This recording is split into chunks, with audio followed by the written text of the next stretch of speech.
ஸ்ரீமன்னாராயணீயம் ஸ்ரீ நாராயண பட்டத்ரி திருவடிகளே சரணம். 51வது தசகம் அகாசுர மோக்ஷம்.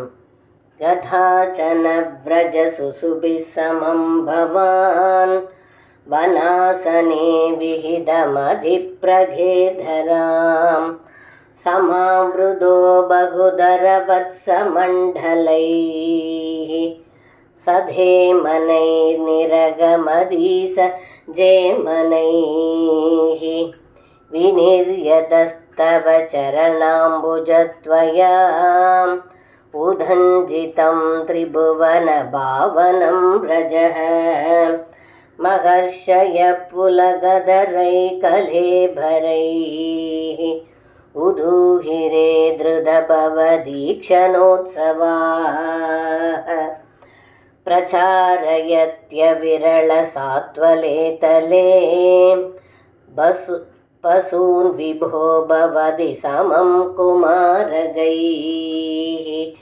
अघासुरोऽन्यरुणदघाय वत्तनीं भयानगः सभदि सयानघकृदीः महाचलप्रदिमदनो गुहानिभ प्रसारितप्रदिदमुगस्य गानने मुखोदरं विहरणकौतुकाद्गदा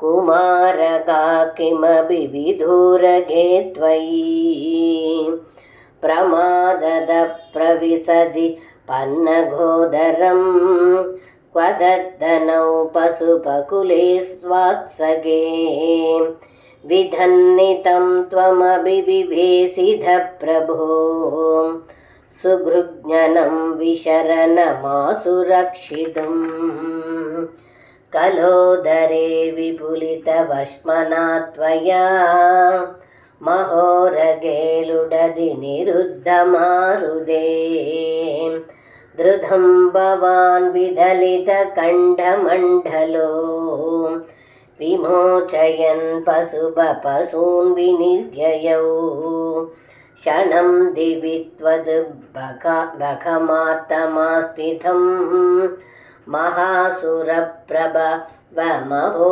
महोभहत् विनिर्गदे त्वयि तु निलीनमञ्जसा नभस्थलेन मृदुदुरदो जगुसुराः सविस्मयकमलभवादिभिः सुरैः अनुत्रुतस्तदनुगतः कुमारगैः दिने पुनस्तरुणदशामुभेयुषी स्वगैर्भवानन्तनुद